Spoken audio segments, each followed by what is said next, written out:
एक गधे ने यमराज को सुनाई मनुष्य जीवन की कड़वी सच्चाई। सुनकर आप भी चौंक जाओगे। इस प्राचीन कथा में हम आपको बताएंगे एक गधा कैसे यमलोक पहुंच जाता है और यमराज से शर्त लगाता है और यमराज उसे शर्त में कुत्ते से हार जाते हैं और फिर यमलोक के सारे नियम बदलने पड़ते हैं। विष्णु ने यमराज को मनुष्य जीवन के संबंध में कौन सा महत्वपूर्ण ज्ञान दिया है, ये इस कहानी में आपको समझ में आएगा। चलिए दोस्तों, आपका समय व्यतीत नहीं करते हुए वीडियो की शुरुआत करते हैं और कहानी आपको सुनाते हैं। बहुत समय पहले की बात है। एक गांव में एक धनवान कुम्हार रहता था। वह बड़ा ही लालची और कपटी था। उसके घर में किसी चीज़ की कोई कमी नहीं थी और वह मिट्टी के बर्तन बनाने का काम करता था। इसलिए उसके पास बोझ ढोने के लिए एक गधा था। इसके साथ ही वह कुमार भगवान विष्णु का परम भक्त था। अपने घर पर रोजाना भगवान विष्णु की पूजा पाठ किया करता था। वह रात दिन भगवान विष्णु के नाम का जाप किया करता था। फिर एक दिन भगवान विष्णु स्वयं उस कुमार से मिलने के लिए आते हैं और उसे दर्शन देते हैं और कहते हैं, हे भक्तराज, मैं तुम्हारी भक्ति से अत्यंत प्रसन्न हूँ। मांगो, तुम्हें क्या वरदान चाहिए। जो भी तुम्हारी इच्छा हो वो मुझसे मांग सकते हो। कुमार ने भगवान विष्णु से कहा, प्रभु, आपके दर्शन करने से मैं धन्य हो गया हूँ और आपके दर्शन के अलावा मुझे कुछ भी इच्छा नहीं है मांगने की। फिर वह कुमार अपनी जेब से एक खाली कागज निकालता है और भगवान विष्णु से कहता है, हे प्रभु, आप इस कागज पर अपने हस्ताक्षर कर दीजिए ताकि मैं दुनिया के नास्तिक लोगों को भगवान के होने के सबूत दिखा सकूंगा, क्योंकि आजकल इस दुनिया के लोग भगवान को मानते ही नहीं हैं। भगवान है या नहीं। फिर भगवान विष्णु ने कहा, ठीक है भक्तराज, जाओ, कागज में मैं तुम्हारे कागज पर हस्ताक्षर कर देता हूँ। यह कहकर भगवान विष्णु ने उस कागज पर अपने हस्ताक्षर कर दिए और अंतर्धान हो गए। फिर वह कुमार उस कागज को लेकर अपनी जेब में रख लेता है और उस दिन के बाद उस कागज को हमेशा अपने जेब में रखता है ताकि समय आने पर वह दूसरे नास्तिक लोगों को भगवान होने का सबूत दे सके। फिर थोड़े दिन बाद उस कुमार का वह गधा मर जाता है, जिस कारण से वह कुमार बहुत दुखी होता है। फिर उस गधे को यमदूत लेकर यमलोक जाते हैं और वहां पर जाकर यमराज के सामने पेश करते हैं। यमराज उस गधे को आकर लेखा जोखा निकाल कर देखते हैं और कहते हैं, हे गधे, तूने पशु का जन्म लेकर भी कोई पाप नहीं किया है। तुमने हमेशा अपने मालिक के साथ वफादारी की है, कभी किसी का कोई कष्ट नहीं किया है। तुमने अपने सभी काम बड़े ही ईमानदारी के साथ किए हैं। एक गधे का जन्म पाकर भी तुमने कोई घृणित कार्य नहीं किया है, इसलिए तुम्हारे सभी जन्मों के पाप अब नष्ट हो चुके हैं। अब तुम बताओ, तुम किस लोक में जाना चाहते हो। तुम जहाँ जाओगे मैं तुम्हें वहीं भेज दूंगा। तुम जिस भी प्राणी के जन्म में जाना चाहते हो तुम्हें उस जन्म में भेज दूंगा। मैं तुम पर बहुत प्रसन्न हूँ। तुम जल्दी बताओ, तुम्हारी क्या मनोकामना है। फिर गधे ने कहा, हे धर्मराज, आप चाहे मुझे स्वर्ग में भेजो या नरक में भेजो या कहीं पर भी जाने के लिए कहो, मैं तैयार हूँ। इस बात से मुझे कोई फर्क नहीं पड़ता है, परंतु मेरी आपसे हाथ जोड़कर विनती है कि मैं जिस भी जगह पर रहूं वहां किसी मनुष्य का अधीन ना रहूं। मुझे किसी मनुष्य की गुलामी ना करनी पड़े और ना ही मुझे मनुष्य का जीवन चाहिए। आप कृपा करके मुझे कोई उचित स्थान प्रदान करें। गधे की बात सुनकर यमराज आश्चर्यचकित हो गए और सोचने लगे कि मनुष्य का जीवन पाने के लिए तो सभी तरसते हैं, फिर यह गधा मनुष्य का जीवन लेने से क्यों मना कर रहा है। फिर यमराज उस गधे से कहते हैं, हे गधे, तुम्हें मनुष्य जाति से इतनी नफरत क्यों है। मनुष्य का जन्म पाने के लिए तो सभी तरसते हैं। पृथ्वी लोक पर तो मनुष्य का जीवन ही सर्वश्रेष्ठ है। फिर तुम मनुष्य का जीवन क्यों नहीं पाना चाहते हो। इससे पहले तुम्हें मनुष्य का जीवन के फायदे नहीं जानते हो। तुम एक बार मनुष्य का जीवन प्राप्त करके देखो, तुम्हें पता चल जाएगा कि इसके कितने फायदे हैं।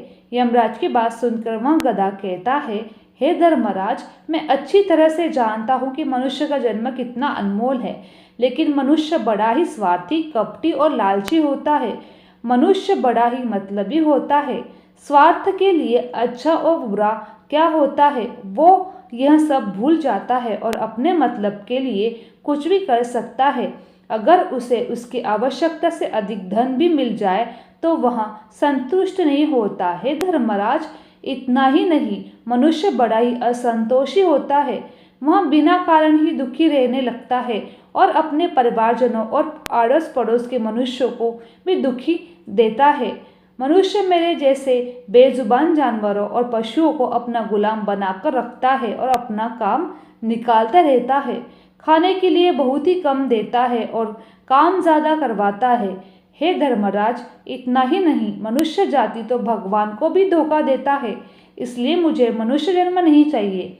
गधे की यह बात सुनकर धर्मराज कहते हैं, हे गधे, यह तुम क्या कह रहे हो? मनुष्य भला भगवान को धोखा कैसे दे सकता है? तुम मुझे बताओ जरा, मैं भी यह जान लूं। फिर गधे ने कहा, हे धर्मराज, मनुष्य जब मंदिर में जाता है तो स्वार्थी मन से भगवान की पूजा पाठ करता है और भगवान से कहता है, हे प्रभु, मेरा वो काम कई दिनों से नहीं हुआ है, वो काम कर दो। मैं आपके लिए पोशाक और इतने रुपए पाठ पर चढ़ाऊंगा। मैं आपके यहाँ समामणि करूँगा, ये करूँगा, वो करूँगा। जब उसका काम हो जाता है तो फिर वह सब कुछ भूल जाता है और आगे बढ़ने के लिए वह अपने परिजनों और रिश्तेदारों का ही शोषण करने लगता है और एक दूसरे की टांग खींचने में ही लगा रहता है। ना खुद ऊपर उठता है, ना ही दूसरे को ऊपर उठने देता है। ना चैन से खुद रहता है, ना ही दूसरों को रहने देता है।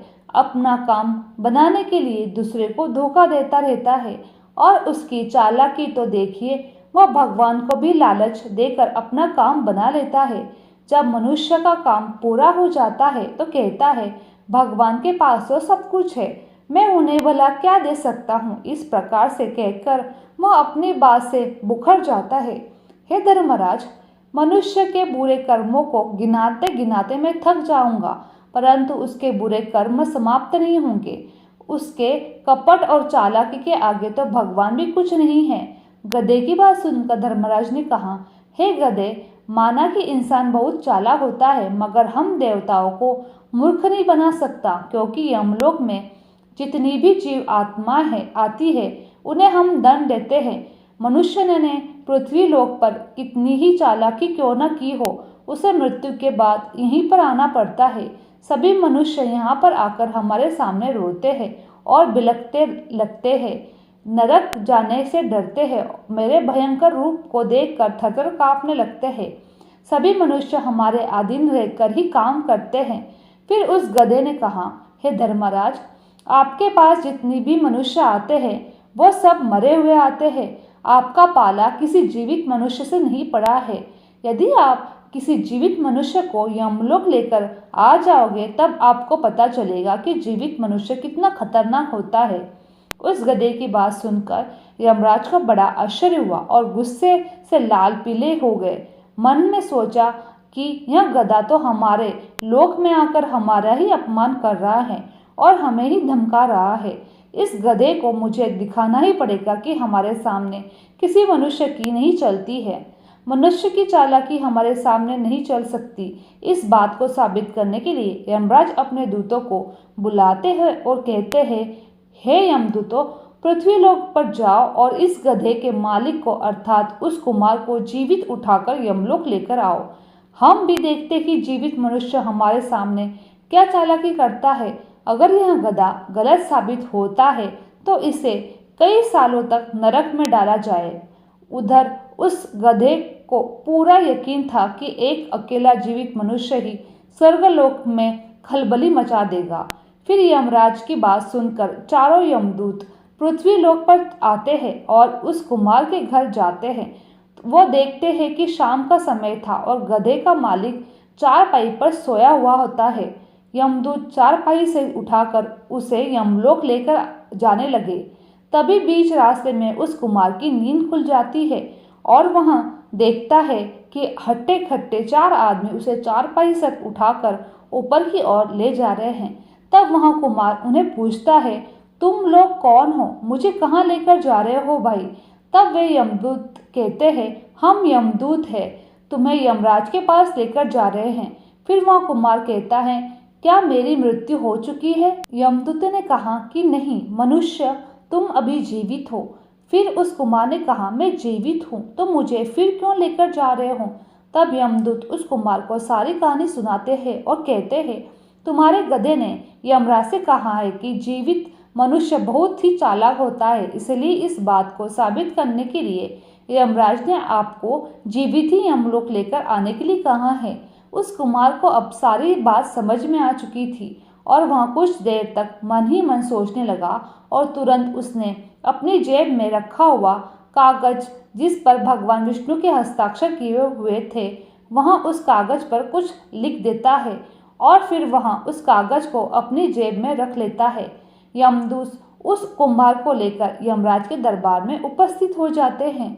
उस कुम्हार को देखते ही यमराज हंसने लगते हैं और सोचने लगते हैं, यह तुच्छ मनुष्य भला मेरा क्या बिगाड़ पाएगा। फिर वह कुम्हार जाकर यमराज के सामने खड़ा हो जाता है और अपनी जेब में से वह कागज निकालकर यमराज को दे देता है।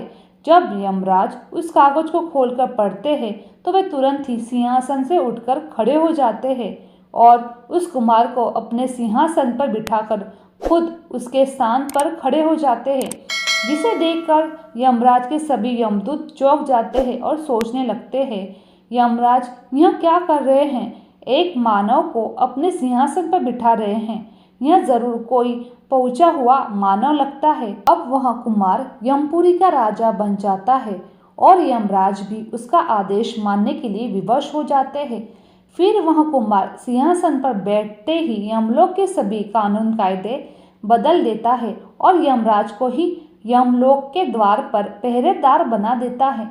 फिर वह कुमार सोचने लगता है, जब मैं मर जाऊंगा तो मुझे भी यहाँ पर आना पड़ेगा, मेरे पाप कर्मों के कारण मुझे भी नरक में डाला जाएगा। इसलिए उस कुमार ने नरक में पड़े हुए सभी प्राणियों को स्वर्ग में जाने का आदेश दिया और नरक का द्वार हमेशा के लिए बंद कर दिया। फिर सभी यमदूतों को आदेश दिया गया कि आज के बाद किसी मनुष्य को नरक में नहीं डाला जाएगा। आज के बाद जो भी मनुष्य यहाँ आएगा उसे स्वर्ग में ही भेजा जाएगा। कुमार के इस आदेश को सुनकर स्वर्गलोक खलबली मच जाती है और सभी देवता हैरान हो गए, लेकिन वे कर भी क्या सकते हैं? आदेश जो यमलोक के राजा ने दिया है, इसलिए चुपचाप सभी को पालन करना पड़ता है। स्वर्गलोक का संतुलन पूरी तरह बिगड़ गया और धीरे धीरे स्वर्गलोक में जीवों की भीड़ बढ़ने लगी, जिनकी सेवा करके स्वर्ग के लोग कर्मचारी भी परेशान होने लगते हैं और सोचने लगते हैं कि इतने सारे जीवों की सेवा कैसे कर पाएंगे। उधर वहाँ गधा सोचने लगता है, यमराज को जीवित मनुष्य को यमलोक ले जाना कितना महंगा पड़ गया। मेरे मालिक ने सब कुछ बदल दिया, आखिर यह सब कैसे हुआ? फिर वहाँ गधा अपने मालिक के पास गया और पूछने लगा, मालिक आपने यह सब कैसे किया? अब तो आप यमलोक के राजा बन गए हो, अब मैं सारे जीवन आपका दास बनकर रहूँगा। कृपया करके आप मुझे बताइए कि आपने यह सब कैसे किया। तब उस कुम्हार ने उस गधे को नज़दीक बुलाया और धीरे से उसके कान में कहा, जब मुझे पता चला कि मुझे जीवित ही यमलोक में ले जा रहा है तो मैंने भगवान विष्णु के हस्ताक्षर किए हुए कागज पर यह लिख दिया कि जिस जीवित मनुष्य को यमराज यमलोक बुला रहे हो उसे यमलोक का राजा बना दिया जाए, यही मेरा आदेश है। उस कागज पर भगवान विष्णु के हस्ताक्षर देखकर यमराज को लगा कि यह भगवान विष्णु का ही आदेश है और उन्होंने बिना सोचे विचार किए ही मुझे यमलोक का राजा बना दिया। कुम्हार की बात सुनकर वह गधा बहुत खुश हुआ और सोचने लगा कि इंसानी दिमाग चाहे जहाँ भी रहे लेकिन खुरापात तो करेगा ही। इधर यमलोक का ऐसा हाल देखकर सभी देवी देवता भगवान विष्णु से मिलने के लिए बैकुंठ चले गए। उन्हें सारी बात बता दी। देवताओं की सहायता करने के लिए भगवान विष्णु तुरंत ही यमपुरी जा पहुँचे। वहाँ जाकर उन्होंने देखा कि यमराज यमपुरी के द्वार पर पहरा देने रहे हैं। फिर यमराज के सिंहासन पर कौन बैठा है? भगवान विष्णु देखते हैं यमराज हाथ जोड़कर उनसे प्रार्थना करने लगे और कहने लगे, हे प्रभु, आपकी यह लीला बड़ी ही विचित्र है। धरती के एक साधारण मनुष्य को आपने यमपुरी का राजा बना दिया और मुझे पहरेदार। भगवान विष्णु ने यमराज से कहा, हे धर्मराज, यह मैंने नहीं किया है, यह तो मनुष्य के चालाक दिमाग का काम है। यदि तुम जीवित मनुष्य को यमलोक लेकर आओगे तो यही होगा, इसलिए मैंने मृत्यु के बाद ही मनुष्य को यमलोक लाने का आदेश दिया था, ताकि मनुष्य के सभी दोष स्वभाव शरीर के साथ नष्ट हो जाए और केवल उसकी आत्मा ही यमलोक में प्रस्थान करे। किंतु तुमने एक जीते जागते मनुष्य को ही यमलोक बुला लिया। यमराज से इतना कहकर भगवान विष्णु द्वार के अंदर जाते हैं। फिर जब उस कुमार ने भगवान विष्णु को आते हुए देखा तो वह तुरंत ही सिंहासन से उठकर खड़ा हो गया और भगवान विष्णु के चरणों में गिर पड़ा और कहने लगा, हे प्रभु, मुझे क्षमा कर दो। मुझे अपने गधे को नरक में जाने से बचाने के लिए और मनुष्य की बुद्धि बल दिखाने के लिए ही ऐसा करना पड़ा। मैं आपके द्वार दिए गए वरदान को दुरुपयोग नहीं करना चाहता था। हे प्रभु, आपके दर्शन करके मैं धन्य हो गया। अब मुझे किसी चीज़ की अभिलाषा नहीं है। फिर भगवान विष्णु मुस्कुराने लगे और उस कुमार को क्षमा कर दिया। और फिर भगवान विष्णु ने यमदूतों से कहा, इसे वापस पृथ्वी लोक पर छोड़कर आओ। तब यमदूत उस कुमार को लेकर वापस पृथ्वी लोक पर छोड़ जाते हैं। इधर वह कुमार वापस पृथ्वी लोक पर लौट आया और फिर भगवान विष्णु ने यमराज को फिर यमपुरी के सिंहासन पर बिठा दिया और स्वयं भी वैकुंठ लोक में वास करने लगे। यमराज फिर से अपने सिंहासन पर बैठ गया। तब वहाँ गधा यमराज से कहने लगा, हे धर्मराज, देखा आपने जीवित मनुष्य की चालाकी। एक जीवित मनुष्य क्या क्या कर सकता है, इसलिए मैं मनुष्य नहीं बनना चाहता। मनुष्य जब स्वार्थी बन जाता है तो वह अंधा हो जाता है, उसे अपना और पराया दिखना बंद हो जाता है। लालच में वह धर्म और भी भूल जाता है और अनिष्ट कार्य करने लगता है। जब तक वह शास्त्र अनुसार कर्म करता है तब तक सुखी रहता है, और जब धर्म से विमुख हो जाता है तो क्लेश और बीमारियां उसे घेर लेती है और उसका पतन हो जाता है। फिर यमराज उस गधे को भी माफ़ कर देते हैं और उसे स्वर्ग में भेज देते हैं और यमलोक के बदले हुए कानून कायदे फिर से संचालित करते हैं। और इस तरह एक गधे ने यमराज को बताई मनुष्य जाति की कड़वी सच्चाई। मेरी ये वीडियो आप लोगों को अच्छी लगी तो चैनल को लाइक, शेयर और सब्सक्राइब करना ना भूलें। आप सभी का धन्यवाद।